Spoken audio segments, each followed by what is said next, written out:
በኦክቶበር መጨረሻና በኖቬምበር መጀመሪያ አካባቢ ከሩሲያና ከዩክሬን ጦርነት ጋር በተያያዘ ስሙ በተደጋጋሚ እየተነሳ የነበረው የሩሲያን ድንበር በአያሌ ርቀቶች ጥሶ በመግባት ኢላማዎቹን ማደባየት የሚችለው ቶማሃውክ ክሩዝ ሚሳኤል ነበር።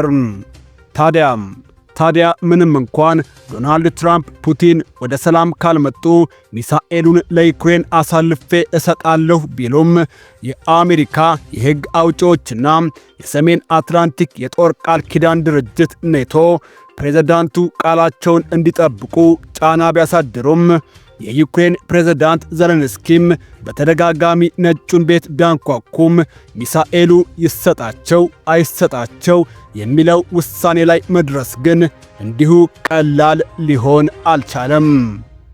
ራሽያ አሜሪካ ይህን ሚሳኤል ለዩክሬን አሳልፋ በመስጠቷ ጦርነቱ ይባባስ እንደሆነ እንጂ ጠብ የሚል ትርፍ የለውም ስትል፣ አሜሪካ በበኩሏ በእርግጥም ሚሳኤሉን ለዩክሬን መስጠት ብፈልግ እንኳን በመጋዘን ያለኝ ክምችት ጥቂት ነው፣ በአስቸኳይ ማምረት ደግሞ ሌላ ፈተና ነው። እንዲሁም ይህን በማድረጌ በጦርነቱ እሳት ላይ ቤንዚን ማርከፍከፍ እንዳይሆንብኝ ስጋት ይዞኛል በማለት ይህን ዘገባ እስካዘጋጀንበት ደቂቃ ድረስ ሚሳኤሉን ለዩክሬን አሳልፋ ለመስጠት እያቅማማች ትገኛለች። ውድ ቤተሰቦቻችን፣ ለመሆኑ ይህ የረዥም ርቀት ተምዘግዛጊ ሚሳኤል ምን ያክል አደገኛ ነው? ፑቲንንስ ለምን እንደዚህ መቆሚያ መቀመጫ አሳጣቸው? የሚሉትን ጥያቄዎች ለመመለስ ቀጣዩን ዝርዝር መረጃ ልናካፍላችሁ ወደድን። ቶማሃውክ ክሩዝ ሚሳኤል አሜሪካኖቹ የረዥም ርቀት ኢላማዎችን በሰብሶኒክ አሊያም ከድምፅ ፍጥነት በሚያንስ ፍጥነት እየተምዘገዘጉ ለአስርት ዓመታት ሲያደባዩበት የነበረው ሚሳኤል ነው። ከአስፈለገ እንደ ዲስትሮየር ካሉ የአሜሪካ የጦር መርከቦች አሊያም ከሰርጓጅ መርከቦች ላይ ማስወንጨፍ የሚቻል ሲሆን በምድር ላይ ከሚገኙ መተኮሻዎችም ማስወንጨፍ እንደሚቻል አንዳንድ መረጃዎች ይጠቁማሉ።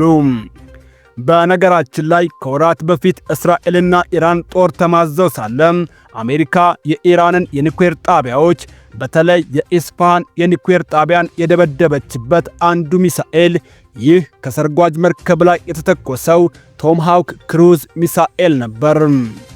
እንደው መካሪ ሽማግሌውን አጥቶ ከአሜሪካ ጋር ውረድ እንውረድ ዛሬ ወንዱ ይለያል የሚል መንግሥት ከተገኘ ይህ ችቦ አይሞላም ተብሎ የተዘፈነለት 0.5 ሜትር ወገብና 5.6 ሜትሮች ቀውላላ ቁመና ያለው ክሩዝ ሚሳኤል በገደም ዳሜው 1300 ኪሎ ግራም የሚመዝን ክብደቱን ጢብ አድርጎ ከ885 እስከ 965 ኪሎ ሜትር በሰዓት እየተምዘገዘገ ሳሎኑ ድረስ በመግባት ከመኖር ወደ አለመኖር ያሸጋግረዋል ተብሎ ይታመናል።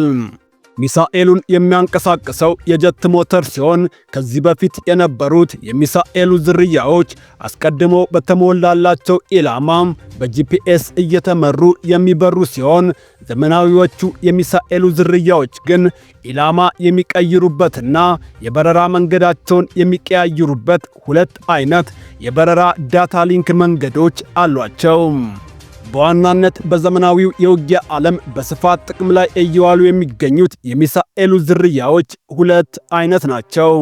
የመጀመሪያዎቹ መሬት ላይ የሚገኝ ኢላማን ለመምታት ዲዛይን የተደረጉት ታክቲካል የሚባሉት ብሎክ አይቪ ወይም 4 ቶማሃውክ ሚሳኤሎች ሲሆኑ ወደ ኢላማቸው እየተምዘገዘጉ ባሉበት ሰዓት እንኳን ኢላማቸውንና የበረራ አቅጣጫቸውን መቀያየር የሚችሉበት ሁለት አይነት የበረራ ዳታ ሊንክ መንገዶች አሏቸው።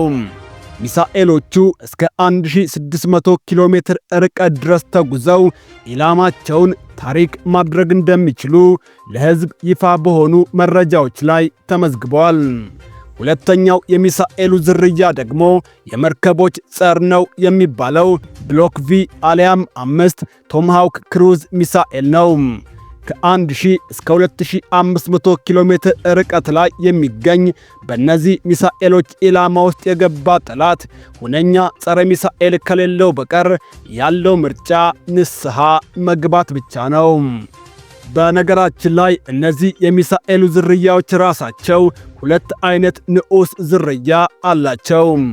አንደኛው በእንቅስቃሴ ላይ የሚገኙ መርከቦችን ነጥሎ ሰለባ፣ ሽባና የፍርስራሽ ክምር የሚያደርገው ብሎክ ቢኤ ማሪታይም ስትራይክ ቶምሃውክ ሲሆን ሁለተኛው ደግሞ ጠንከር፣ ጠጠር፣ ወጠር ያሉ ጠላቶችን ክፉኛ የሚያጠናግረው በርካታ አይነት የጦር ራሶችን እቅፍ ድግፍ ሽክፍ አድርጎ የሚምዘገዘገው ብሎክ ቢቢ ቶምሃውክ ሚሳኤል ነው።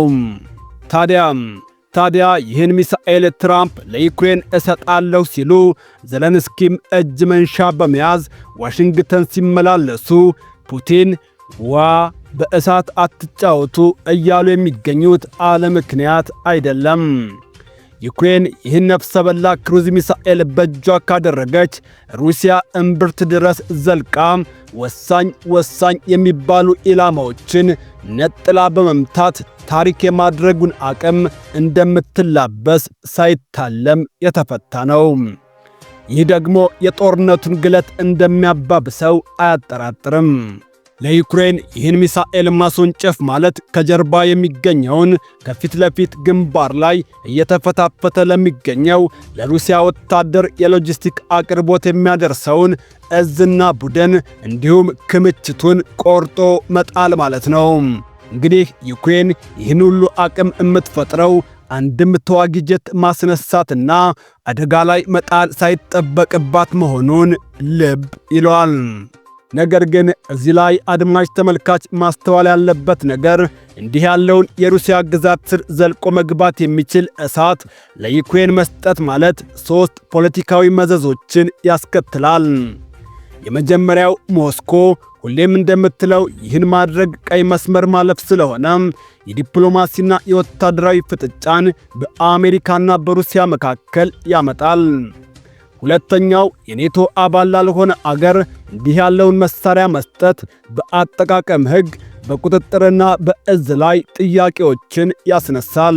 ሦስተኛው ደግሞ አሜሪካ ሚሳኤሉን ለዩክሬን አሳልፋ ሰጠች ማለት ያላትን አነስተኛ ክምችት ናደች ማለት ነው። ሚሳኤሉ የተቆረጠለት የምርት ዋጋ $2 ሚሊዮን ብቻ መሆኑ ሳይሆን ለማምረት የሚወስደው ጊዜ ረጅም መሆኑ መልሶ መተካቱ ቀላል አይሆንም።